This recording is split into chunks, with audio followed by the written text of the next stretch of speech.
शुरुआत करते हैं दोस्तों आज के न्यूज़पेपर की हम एडिटोरियल वाले हिस्से के साथ में। आज पहला जो एडिटोरियल यहाँ पर हम डिस्कशन करने वाले हैं वो महिलाओं की हमारी जीडीपी में, हमारी इकोनॉमी में क्या भूमिका है और कैसे करके इनको हम और आगे ला सकते हैं। हमारी इकोनॉमी को बढ़ाने के लिए इसके ऊपर ये आर्टिकल लिखा गया है।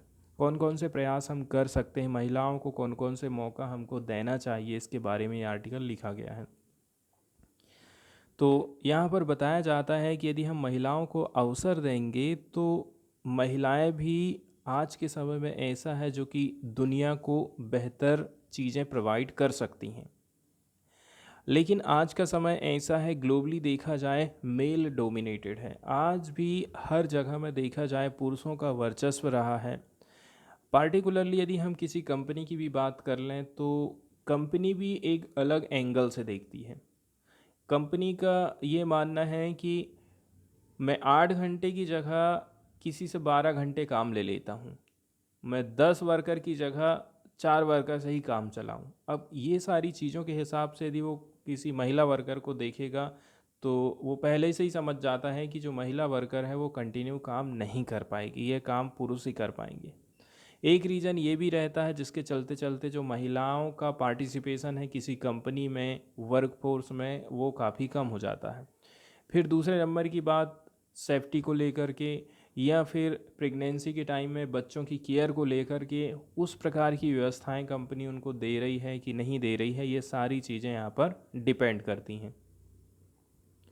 कुल मिलाकर के आज के समय में पैसा को चलाने वाली दुनिया है। पैसा आज के समय में दुनिया को चला रहा है। हमारे यहाँ पर जो भी इंस्टीट्यूशंस बनाए गए हैं बिजनेस से रिलेटेड एंड हमारी जो सोसाइटी है उसमें हमें ओवरहालिंग करने की ज़रूरत है, कुछ संशोधन करने की यहाँ पर ज़रूरत है। सबसे पहले तो हम समझते हैं कि महिलाओं के बारे में दुनिया क्या सोचती है, इसके अलावा महिलाएं अभी तक कितना आगे बढ़ पाई हैं।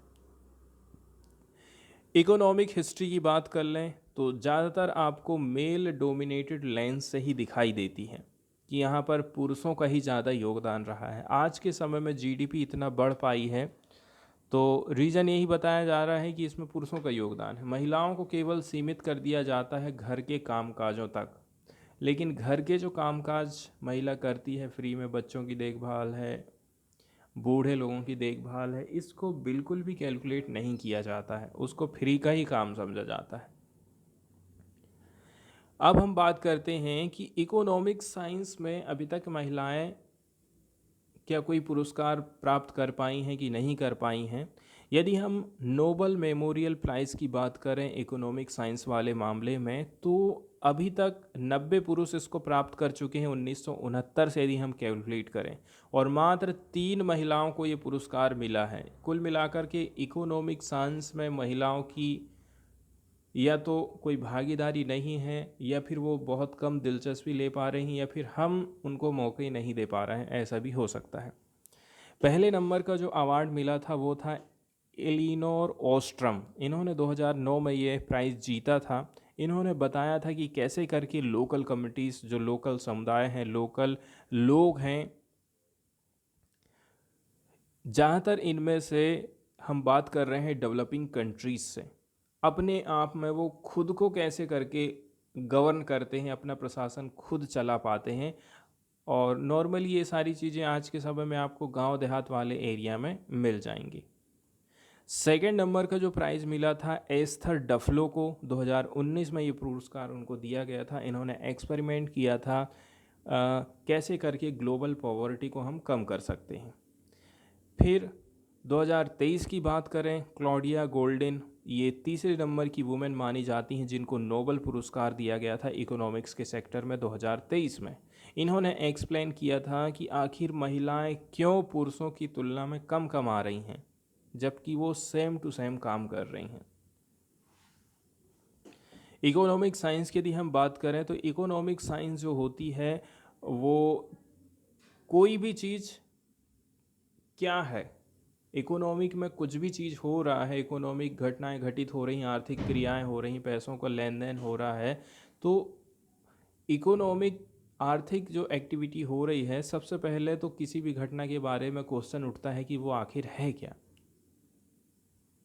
एंड सेकेंड नंबर का जो क्वेश्चन उठता है वो होता है व्हाट आर टू बी। ठीक है, क्या है और कैसे है, क्यों है, ये सारी चीज़ों के आंसर यहाँ पर खोजे जाते हैं। तो यहाँ पर जो व्हाट इज़ वर्ड यूज़ किया जा रहा है ये पॉजिटिव स्टेटमेंट के अंतर्गत आ जाता है, और जो और टू बी है वो नॉर्मेटिव स्टेटमेंट के अंतर्गत आ जाता है। तो ये इसकी टेक्निकल परिभाषा है। आगे हम बढ़ते हैं। इकोनॉमिक साइंस के माध्यम से यदि कोई व्यक्ति पढ़ाई किया है तो ये फोकस करता है कैसे करके इकोनॉमी में प्रोडक्शन होता है, कैसे करके हम वैल्यूएबल गुड्स का उत्पादन करते हैं, सर्विस को एफिशिएंटली तरीके से दे सकते हैं, सर्विस सेक्टर को कैसे करके हम बढ़ा सकते हैं। वहीं यदि हम नेचुरल और ह्यूमन रिसोर्सेज की बात करें तो इनका मेज़रमेंट किया जाता है इकोनॉमिस्ट के द्वारा मनी की टर्म में। ह्यूमन रिसोर्स को यहाँ पर मनी की टर्म में मापा जाता है। क्लॉडिया गोल्डिन के बारे में बताया जाता है, जिन्होंने अभी हाल फिलहाल में इकोनॉमिक्स के सेक्टर में नोबेल प्राइज़ जीता है। इन्होंने काम किया था कि बताया कैसे करके महिलाएं कम कमा रही हैं पुरुषों की अपेक्षा, जबकि काम एक सही है। सेकंड नंबर में वहीं यदि हम महिलाओं के वर्क की बात करें, महिलाएं फैमिली में भी कंट्रीब्यूशन दे रही हैं, चाहे वो बच्चों की बात करें, चाहे वो बूढ़े लोगों की बात करें, तो सोसाइटी में इनको घर का काम तो करना ही, इसके साथ साथ में कंपनी में भी काम करना है। इसको लेकिन हम हमारी जो जीडीपी ग्रोथ हो रही है इसमें ऐड नहीं करते हैं। गोल्डिन्स ने जो रिसर्च किया था वो बताता है कि ये जो महिलाएं हैं केयरिंग का काम भी कर रहे हैं, इनको घर का काम भी करना है, दोनों काम करना है, और यदि कहीं नौकरी लगी है ऑफिस का काम भी करना है। इसीलिए तो इनको जो है बहुत ही कम वैल्यूएबल माना जाता है किसी भी कंपनी के द्वारा, क्योंकि ये कभी भी कंटिन्यूसली काम नहीं कर सकती हैं फुल टाइम उनके एम्प्लॉयर के लिए, जो कि कोई भी पुरुष कर सकता है। यही एक मेन रीज़न है कि महिलाएं आखिर कम क्यों कमा रही हैं। एग्जाम्पल के तौर पर यदि हम बात करें, जैसे कि पुरुषों को ओवर टाइम भी दे दिया जाता है अब, लेकिन महिला ओवर टाइम करेगी तो वो घर में काम नहीं कर पाएगी, शायद ये भी एक रीज़न हो सकता है। हम बात करते हैं हमारे इंडिया के फ्यूचर वाले वर्कफोर्स की। यदि हम आज के समय में इकोनॉमिक ग्रोथ की बात करें तो वो पूरे विश्व भर में काफ़ी शिफ्ट देखने को मिल रहा है, उसमें उसका जो पैटर्न है उसमें बदलाव देखने को मिल रहा है। एग्जाम्पल के तौर पर यदि हम बात करें, कहीं भी किसी कंपनी में आप ये सोचो कि मुझे परमानेंट जॉब मिल जाए, आज के समय में बहुत हार्ड होते जा रहा है। यहाँ तक कि यदि आप अमीर देशों में भी कमाई करने के लिए जाते हैं तो वहाँ पर परमानेंट काम मिल पाना बहुत मुश्किल हो गया है। आज के समय में ज़्यादा से ज़्यादा जो एम्प्लॉयमेंट जनरेट किया जा रहा है वो गिग इकोनॉमी के द्वारा किया जा रहा है, और गिग इकोनॉमी में ऐसा रहता है आपको किसी भी प्रकार की सिक्योरिटी नहीं रहती। जैसे कि जोमेटो है, उबर वाले जो काम करने वाले लोग हैं उनको किसी भी प्रकार से सोशल सिक्योरिटी नहीं दी जाती है।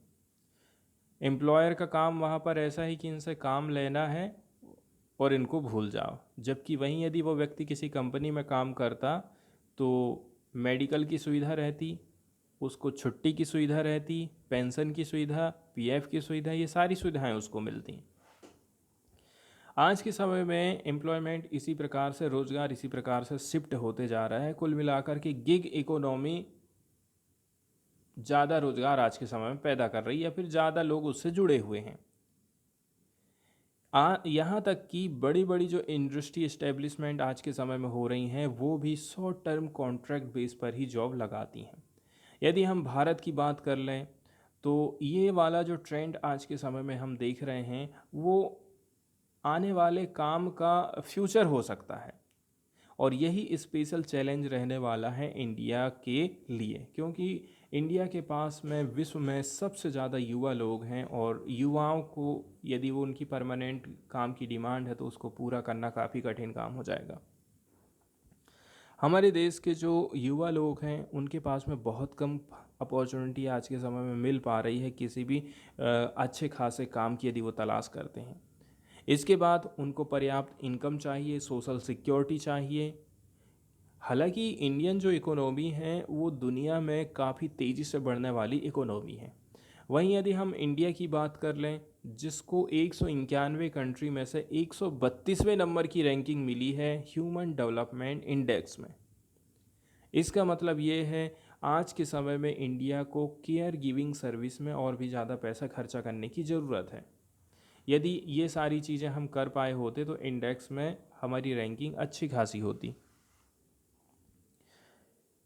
रैंकिंग के बाद बोला जाता है केयर गिविंग वाला जो काम है इसको हम हमारी जो मनी इकोनॉमी है, जीडीपी है, इसमें हम कैलकुलेट नहीं कर रहे हैं। आप देख सकते हैं कि महिलाओं को, बच्चों को भी संभालना है, ठीक है, सास ससुर है, माँ बाप है, उनको भी संभालना रहता है। मिलियंस ऑफ वुमेन जो है आज के समय में डोमेस्टिक सर्विस दे रही हैं। इसके अलावा कुछ ऐसा भी समुदाय है जैसे कि आशा वर्कर हैं, एक्रेडिट सोशल हेल्थ एक्टिविस्ट हैं एंड आंगनवाड़ी वर्कर हैं। Primary health and education system में इनको बहुत कम पैसा दिया जा रहा है और फिर बहुत कम पैसा दिए जाने के चलते चलते ही सब घोटाला होता है, काम ये लोग अच्छे से नहीं करते हैं। आगे प्राइम मिनिस्टर नरेंद्र मोदी की तरफ से G20 में बोला जाता है कि हमारा जो देश का डेवलपमेंट है वो ह्यूमन सेंट्रिक रहेगा। इसके साथ साथ में यदि हम ग्लोबलाइजेशन की विज़न की बात करें, one earth one economy one future, तो भी हमें इस चीज़ का ध्यान रखना है कि महिलाओं की कंडीशन अभी कैसी है और कितना हमें ऊपर उठाना है। वहीं यदि हम जीडीपी की बात कर लें तो जीडीपी केवल मॉनिटरी मेजरमेंट होता है, एक प्रकार से रुपयों का मापदंड है। इतनी सर्विस, इतनी वस्तुओं का उत्पादन हुआ, इतनी सेवाओं का उत्पादन हुआ, उसकी वैल्यू इतनी है। लेकिन ये केयर गिविंग वर्क को बिल्कुल भी कैलकुलेट नहीं करती है। इसलिए हम बोलते हैं यदि हम $10 ट्रिलियन जीडीपी इकोनॉमी होना चाहते हैं तो इस सेक्टर में भी हमें ध्यान देने की ज़रूरत है। इसके बाद हमारे जो एसडीजी गोल हैं, यहाँ पर टोटल 17 एसडीजी गोल निर्धारित किए गए हैं। इनको हमें अचीव करना है 2030 तक। जैसे कि पॉवर्टी को हमें ख़त्म करना है, जीरो हंगर होना चाहिए, गुड हेल्थ एंड वेलबींग के ऊपर फोकस करना है, क्वालिटी एजुकेशन होना चाहिए, जेंडर इक्वालिटी है, क्लीन वाटर एंड सैनिटाइजेशन है, और affordable and clean energy, decent work and economic growth, industry innovation and infrastructure के ऊपर हमें खर्चा करना है। और 10वें नंबर का जो एसडीजी है इनइक्वालिटी को ख़त्म करना। 11वें नंबर का एसडीजी बोलता है हमारी जो सिटीज़ हैं, हमारे जो समुदाय है वो सस्टेनेबल होना चाहिए। 12वें नंबर का एसडीजी बोलता है रिस्पॉन्सिबल कंजप्शन एंड प्रोडक्शन और जो कंजप्शन आप कर रहे हैं वो रिस्पॉन्सिबल होना चाहिए। 13 में क्लाइमेट एक्शन लेना है। 14 समुद्र के नीचे भी कुछ जो जीवन है उसको हमें बचाने की कोशिश करना है। 15 है लैंड के ऊपर जो लाइफ है उसको कैसे बचा सकते हैं। 16वें नंबर में पीस एंड जस्टिस है, और पीस एंड जस्टिस की बात हम यहाँ पर कर ही नहीं पा रहे हैं इंटरनेशनल रूप में। यदि देखा जाए हाल फिलहाल में इजराइल और पैलेस्टाइन के बीच में युद्ध चल रहा है। अभी इसके पहले रसिया और यूक्रेन का युद्ध भी ख़त्म नहीं हुआ है। 17 नंबर में है पार्टनरशिप फॉर द गोल हासिल करना है तो इसके लिए हमें पार्टनरशिप बनाने की ज़रूरत है। G20 की जब बैठक हुई थी तो उस समय में जो SDG गोल है उसके ऊपर भी चर्चा करी गई थी। वहाँ पर यह अनुमान लगाया गया है कि जो निर्धारित हम किए हैं कि 2030 तक हम SDG को हासिल करेंगे, लेकिन यदि हम इसकी मिडवे पॉइंट की बात कर लें, मिडवे पॉइंट की बात करें तो उस मिडवे पॉइंट में भी अभी हम पहुंच नहीं पाए हैं। केवल 12% टारगेट ही अभी हमारा ट्रैक में है। इसका मतलब ये है हमारी जो अप्रोच है एसडीजी को प्राप्त करने की, इसमें चेंज लाने की ज़रूरत है। आगे जो कॉम्प्लेक्स सिस्टम है उनको सुधारने की ज़रूरत है। कॉम्प्लेक्स जो सिस्टमेटिक प्रॉब्लम है उनमें सुधार लाने की हमको ज़रूरत है। बहुत सारे कुछ लोग ऐसे हैं जो कि एडवाइस देते हैं कि हम किसी भी कॉम्प्लेक्स सिस्टमेटिक प्रॉब्लम को सॉल्व नहीं कर सकते हैं with the same ways of thinking that have cast them, जिसके कारण वो समस्या पैदा हुई है। ठीक है, हम ये सोचें कि खाली उसी कारण के चलते चलते उस समस्या को सॉल्व कर लें, तो ये चीज़ संभव नहीं है। यदि कोई समस्या कॉम्प्लेक्स है तो इसके लिए हमें दूसरा रास्ता भी अपनाने की ज़रूरत है।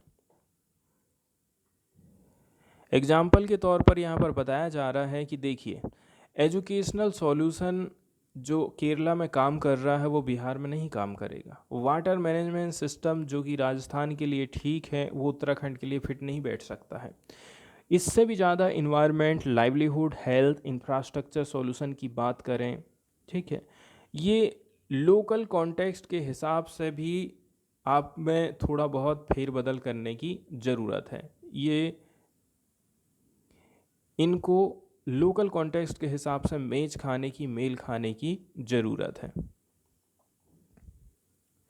यदि किसी भी कॉम्प्लेक्स प्रॉब्लम को हमें सॉल्व करना है तो इसके लिए हमें बॉटम अप ना कि टॉप डाउन के हिसाब से उसको सॉल्यूशन लाना चाहिए। इसके बाद लोकल सिस्टम सॉल्यूशन की बात करें तो कोऑपरेटिवली यदि इसको डेवलप किया जा रहा है कम्युनिटीज़ के द्वारा, ठीक है, तो इससे भी हम एसडीजी को आसानी से अचीव कर सकते हैं। नोबेल ल्यूरेट ऑस्ट्रम की बात करें, इनका जन्म हुआ था 1933 में और डेथ होती है 2012 में। ये प्रोफेसर थी पॉलिटिकल इकोनॉमी की Indiana and Arizona state universities में। इनको जो है नोबेल प्राइज़ दिया गया था इकोनॉमिक्स में सन 2009 में। इन्होंने एनालिसिस किया था इकोनॉमिक गवर्नेंस स्पेशली कॉमन्स। इन्होंने बताया था कि कैसे करके जो लोकल समुदाय है, लोकल कम्युनिटीज़ हैं, ज़्यादातर हम महिलाओं की बात कर रहे हैं, महिलाएं ही उनके सेंटर में रहती हैं, कोऑपरेटिव तरीके से गवर्न करती हैं उनके लोकल रिसोर्सेज को इक्विटेबली एंड सस्टेनेबली। तो ये चीज़ आप गांव में भी देख सकते हैं कि घर का जो ज़्यादातर लेन देन है, घर का जो भी रिसोर्सेस है उसको सही तरीके से मैनेज करने का काम भी महिलाएं ही करती हैं। कितना पैसा कहाँ से आ रहा है, कितना अनाज घर में है, कितना कहाँ क्या करना है, ज़्यादातर इसकी जो जानकारी है महिलाओं को ही रहती है और इसको वो मैनेज भी करती हैं। आगे बात करी जाती है कि हमें चेंजेस लाने की ज़रूरत है, लेकिन कौन कौन से चेंजेस हम ला सकते हैं। इसके लिए हमें पावर शिफ्ट की ज़रूरत पड़ेगी जो कि काफ़ी डिफ़िकल्ट माना जाता है। ठीक है, because people with power will not let go, क्योंकि जिसके पास पावर आ जाती है फिर वो आदमी काम करता नहीं है। जिसके हाथ में पैसा है वो उसके हाथ में पावर है। पॉलिटिकल अथॉरिटी आपको पावर दे देगी, पॉलिटिकल अथॉरिटी में हैं आप तो पावर है। इसके साथ साथ में फॉर्मल एंड एजुकेशनल साइंस भी, किसी कोई पीएचडी कर लिया है, कोई नोबेल प्राइज़ जीत गया है तो भी आपके पास में किसी न किसी प्रकार से समझ लो पावर ही है। फैक्ट वाली बात यह है, ये कास्ट सिस्टम का बेस माना जाता है। ठीक है, कास्ट सिस्टम में भी पावर जो चीज़ है, कोई मोस्ट पावरफुल कास्ट है, कोई नीचे वाले पायदान में है, तो जो हमारे यहाँ कास्ट सिस्टम चल रहा है सोसाइटीज़ में उसका भी ये बेस माना जाता है।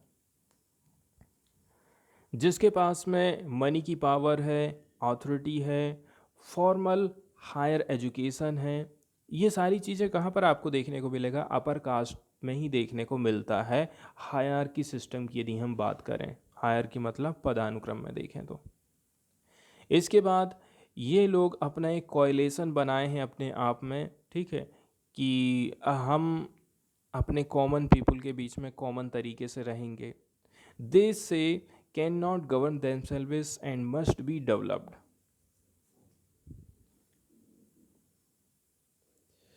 इसके बाद सेकंड नंबर जो आर्टिकल यहाँ पर हम डिस्कस करने वाले हैं, एडिटोरियल डिस्कस करने वाले हैं, ये भारत और चाइना के रिलेशनशिप को बताता है।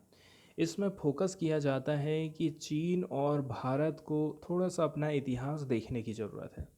इतिहास में देखना है कि दोनों किस प्रकार से सहयोग से काम किया करते थे। आज के समय में भले ही रिलेशन ख़राब होते जा रहे हैं, लेकिन दोनों यदि कोऑपरेट करके चलते हैं तो ये दुनिया के लिए बेहतर होगा।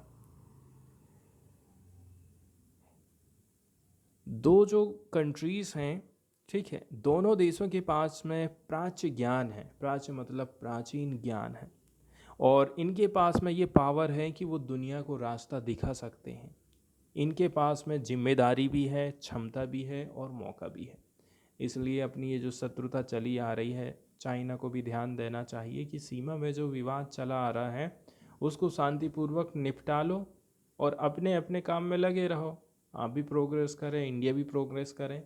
लेकिन यदि चाइना ये सोचे कि ये भी हिस्सा मेरा है, वो वाला हिस्सा भी मेरा है, तो इससे बिल्कुल भी बात बनने वाली नहीं है और विवाद जो है कभी भी रुकने वाला नहीं है। आज के समय में आप देख रहे हैं कि दुनिया में कौन कौन सी घटनाएं घटित हो रही हैं। यूक्रेन क्राइसिस था, इसके बाद इजराइल और पैलेस्टाइन के बीच में युद्ध छिड़ गया है। कुल मिलाकर के ट्रेडिशनली तौर पर देखें, जो नॉन ट्रेडिशनल सिक्योरिटी थ्रेट है, इसने इंटरलॉक कर दिया है लोगों को। Globally peace, development, security, governance, इसमें हमें कमी दिखाई दे रही। डेवलपमेंट नहीं हो पा रहा है, पीस नहीं हो रहा है, सिक्योरिटी, गवर्नेंस, ये सारी चीज़ों में डाउनग्रेड हमको देखने को मिल रहा है। तो कुल मिलाकर के दुनिया के साथ में क्या हो रहा है और कैसे करके हमें इस चीज़ से निपटना है, या फिर हम कैसे करके रिस्पॉन्ड दे सकते हैं। शुरुआत भारत और चीन के साथ संबंधों की करी जाती है। इंडिया और चाइना दोनों ही कॉमन थॉट को शेयर करते हैं, ठीक है, कि फ्यूचर क्या है, हमारा डेस्टिनी क्या है, ये दोनों का एकदम कॉमन माना जाता है।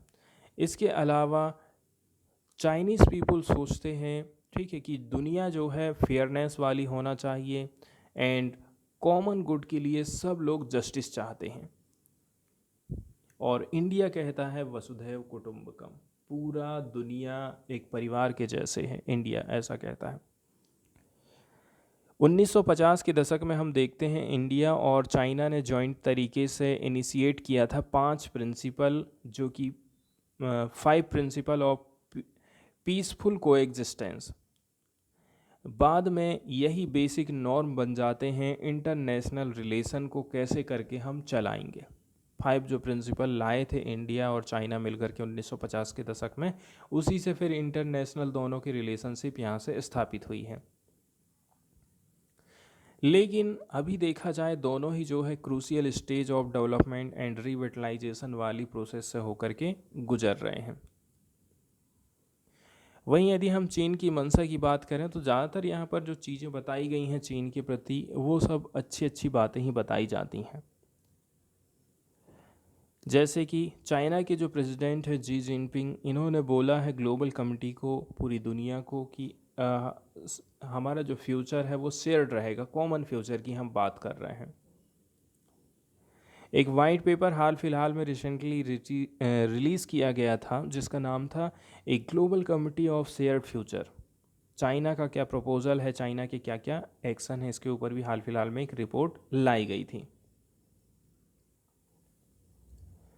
तो कुल मिलाकर के इसने लेआउट डाला था, थ्योरिटिकल बेस क्या होगा, कौन कौन सी प्रैक्टिसेस हमको अपनाने की ज़रूरत है, कैसा डेवलपमेंट होगा पास्ट दशक की यदि हम बात करें तो। इसके साथ साथ में इस वाइट पेपर में कुछ कुछ चीज़ें हैं जिनके ऊपर फोकस किया जाता है, जैसे कि पीस को हमें अचीव करना है एंड हमारा जो इन्वायरमेंट है कॉमन सिक्योरिटी के हिसाब से उसको डेवलप करना है एंड कॉमन डेवलपमेंट होना चाहिए। इसके लिए हमें ग्रेटर कॉन्फिडेंस हासिल करना है। साथ ही साथ में जो सिविलाइजेशन है इनमें म्यूचुअल लर्निंग लाने की ज़रूरत है एंड हमारी जो इकोलॉजी है उसको हम प्रोटेक्ट करेंगे। चाइना की कंट्रीब्यूशन के बारे में बात किया जाता है कि चाइना ने आज के समय में देखा जाए काफ़ी कुछ प्रयास किया है ग्लोबल तौर पर खुद को उभारने के लिए। इसने स्ट्रेंथ प्रोवाइड किया है, कैसे करके ग्लोबल कमिटी को एक शेयर्ड फ्यूचर प्रोवाइड किया जाए। ठीक है, सॉलिड एक्शन हम इसके लिए लिए हैं, ऐसा चाइना का कहना है। चाइना की तरफ से बेल्ट एंड रोड इनिशिएटिव तैयार किया गया है, एक पॉपुलर ग्लोबल पब्लिक गुड। ठीक है, ये जनता की ही संपत्ति मानी जा रही है। इसके साथ साथ में कोऑपरेशन प्लेटफार्म प्रोवाइड किया गया है चाइना के द्वारा दुनिया के लिए। इसके बाद ग्लोबल डेवलपमेंट इनिशिएटिव लाया गया, ग्लोबल सिक्योरिटी इनिशिएटिव लाया गया, ग्लोबल सिविलाइजेशन इनिशिएटिव। ऐसी चीज़ें हैं, ठीक है, जो कि हमें बताती हैं कि हमारा जो ह्यूमन प्रोग्रेस है अलग अलग डायमेंशन में कैसे करके होना चाहिए। इसके बाद बोला जा रहा है कि थर्ड ग्लोबल पॉपुलेशन के हिसाब से देखा जाए, China and India are natural partner in building global committee of a shared future. बार बार शेयर फ्यूचर का यहाँ पर उल्लेख किया जाता है। दोनों को ही हाथ में हाथ मिलाकर के काम करना चाहिए कि कैसे करके पूरी दुनिया तरक्की करे। सिक्योरिटी को इंश्योर करने के लिए ग्लोबली इंडिया और चाइना आपस में काम कर सकते हैं। कुछ सिविलाइजेशन से रिलेटेड इनिशिएटिव लाए जा सकते हैं जो कि कॉमन विल को बताता है। एंड जो ग्लोबल साउथ कंट्रीज़ हैं उसके लिए भी रिजोल्यूशन उनको लाना है। किसके लिए? Inclusive, clean and beautiful world के लिए।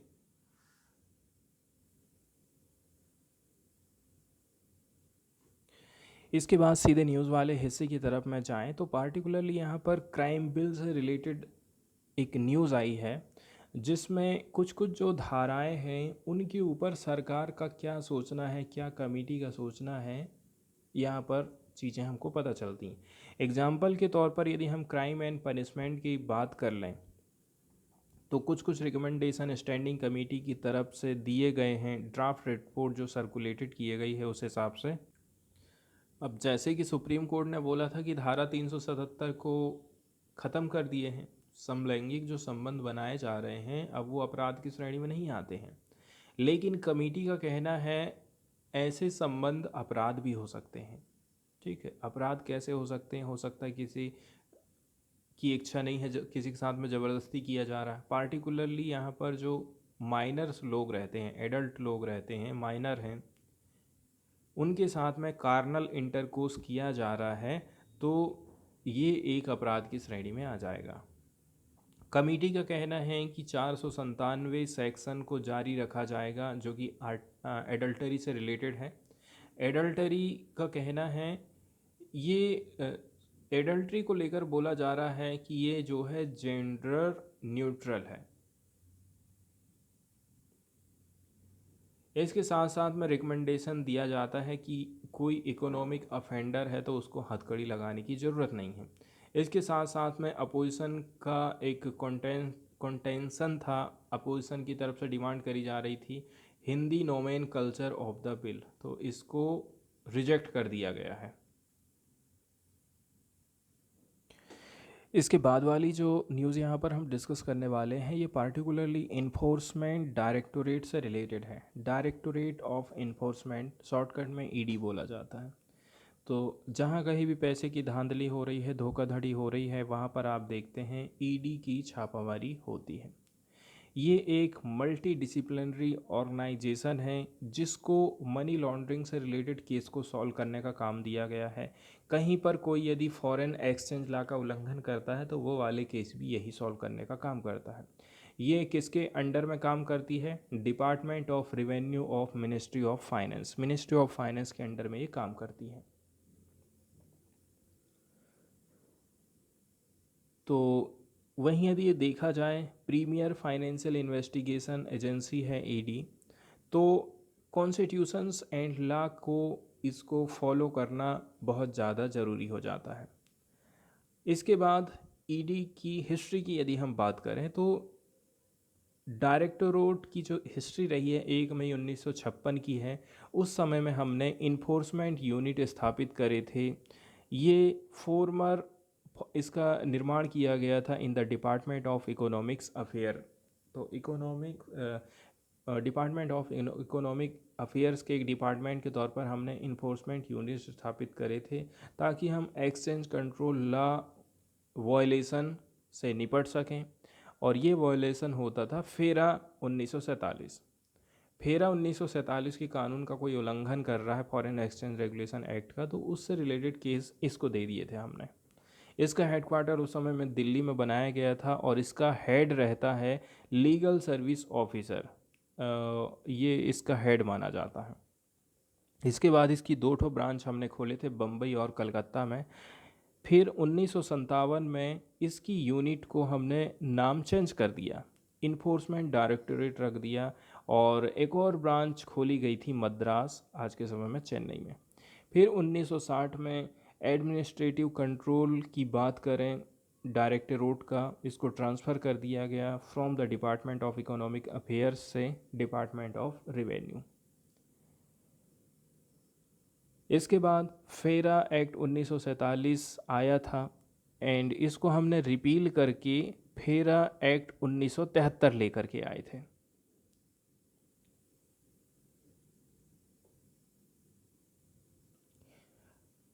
आगे फिर बताया जा रहा है, देखिए फेरा एक्ट 1973 आया, ठीक है, जो कि एक प्रकार से रेगुलेटरी लॉ था एंड इसको फिर से हमने संशोधन किए, इसको रिप्लेस कर दिए फेमा एक्ट के माध्यम से 1999 के माध्यम से। और ये काम में आ गया था सन 2000 से, 1 जून 2000 से इसने काम करना चालू कर दिया। आगे फिर हम देखते हैं कि international anti money laundering regime के हिसाब से prevention of money laundering act 2002 पास होता है। और यहीं से हम देखते हैं ईडी को काम सौंप दिए इसके इन्फोर्समेंट वाले, कब से, 1 जुलाई 2005 से ही। इसके स्ट्रक्चर की यदि हम बात करें तो इसका हेडक्वार्टर नई दिल्ली में है। इसके हेड रहते हैं डायरेक्टर ऑफ इन्फोर्समेंट और 5 इसके रीजनल ऑफिस बनाए गए हैं, बम्बई, चेन्नई, चंडीगढ़, कलकत्ता, दिल्ली। दिल्ली, मुंबई, चेन्नई, कलकत्ता, चंडीगढ़। इसके साथ साथ में डायरेक्टर के 10 जोनल ऑफिसेज भी बनाए गए हैं। इसके हेड रहते हैं डिप्टी डायरेक्टर एंड 11 सब जोनल ऑफिसेज भी हैं और इसके हेड रहते हैं असिस्टेंट डायरेक्टर। इसके बाद नेक्स्ट वाली जो न्यूज़ हम देखने वाले हैं वो कैंसर की बीमारी से रिलेटेड। सबसे पहले कैंसर के बारे में बेसिक जानकारी देखते हैं। सामान्य शब्दों में कहें कैंसर, कैंसर शब्द का यूज़ कई सारी बीमारियों के एक समूह के लिए हम करते हैं और ये शरीर में कहीं भी हो सकती है। नॉर्मली मानव कोशिकाएं बढ़ती हैं और मानव शरीर की आवश्यकता के हिसाब से नई कोशिकाओं को बनाने के लिए वो विभाजित भी होते जाती हैं। क्या होता है, हमारे शरीर में कोशिकाएं बढ़ते जाती हैं, बाद में ये डिवाइड होती हैं ताकि और भी नई कोशिकाएं बढ़ती जाएं। जब कोशिकाएं, हमारे सेल्स पुराने हो जाते हैं या फिर क्षतिग्रस्त हो जाते हैं तो वे स्वतः ही मर जाती हैं और नई कोशिकाएं उनका स्थान ले लेती हैं। कैंसर की स्थिति में ऐसा नहीं होता है, ये जो प्रोसेस चल रही है ये बाधित हो जाती है। ऐसी स्थिति में पुरानी या फिर क्षतिग्रस्त सेल्स समाप्त नहीं होती हैं, या फिर ये भी हो सकता है कि एक नई सेल्स उस समय विकसित हो जाए जब उसकी ज़रूरत नहीं है। यही अतिरिक्त कोशिकाएं बिना रुके विभाजित होते जाएंगी, बढ़ते जाएंगी, बढ़ती जाएंगी और ट्यूमर का निर्माण कर लेती हैं, ठीक है। और इसके कारक कौन कौन से हो सकते हैं, जैसे कि पराबैंगनी और आयनकारी विकिरण के संपर्क में आप आ गए हैं, कुछ कोई मशीन है, एक्सरा मशीन है, कुछ मशीन है उसके संपर्क में आ गए, एस्बेस्टस, तंबाकू के धुआं, एफ्लोटॉक्सिन जो कि खाद्य संदूषक है, आर्सेनल युक्त पानी आप पी रहे हैं तो भी आपको कैंसर हो सकता है। कुछ जैविक कारक भी हैं जैसे कि वायरस, बैक्टीरिया, परजीवी का संक्रमण आपको हो गया है तो वहाँ से भी कैंसर हो सकता है। नॉर्मल सेल आपकी बॉडी में ऐसी रहेगी, लेकिन कैंसर सेल इस प्रकार से ऐसे अनियमित रूप से बढ़ना चालू कर देती है और फोड़ा बना लेती है वहाँ पर। एक स्टडी सामने आई है जिसमें बताया जा रहा है कि मिजोरम में हाईएस्ट कैंसर इंसिडेंस देखे जा रहे हैं इंडिया में। अब हम देखते हैं कि कंट्री में सेकंड लीस्ट पॉपुलेटेड स्टेट है मिजोरम, फिर भी यहाँ पर हाईएस्ट कैंसर के इंसिडेंट रेट हमको देखने को मिल रहा है। जनसंख्या कम है, इसके बावजूद भी यहाँ पर कैंसर के केसेस बहुत ज़्यादा आ रहे हैं। अभी हाल फिलहाल में जो लेटेस्ट एविडेंस हमारे पास में है, और ये 18 साल का ट्रेंड बताता है। और यहाँ पर कंसिस्टेंस कंटिन्यू हमको अपस्टिक देखने को मिला है, बढ़ नज़र आई है कैंसर के इंसिडेंट में, मॉर्टेलिटी के रेट में मिजोरम में। स्टोमक कैंसर की बात करें, ये इमर होके आया है as a primary cause of cancer related death among men. पुरुषों में स्टोमक कैंसर हो रहा है। वहीं महिलाओं की बात करें तो महिलाओं में लंग कैंसर की बीमारी काफ़ी ज़्यादा घातक हो गई है। इसी के साथ साथ में बोला जा रहा है कि मिजोरम में ऐसा नहीं है कि जो बूढ़े लोगों को ही ये बीमारी घेर रही है, यंग जनरेशन भी इस बीमारी से ग्रसित हो गई है, विच में stem from the static life style and dietary pattern. इसका क्या रीज़न हो सकता है? आपकी जो लाइफ स्टाइल है वो स्थिर हो गई है, खान पान भी आपका जो है उतना अच्छा नहीं है, आप ठीक है, साइंस के हिसाब से हमारा खान पान नहीं रहा है, इसके चलते चलते भी कैंसर की बीमारी बढ़ते जा रही है।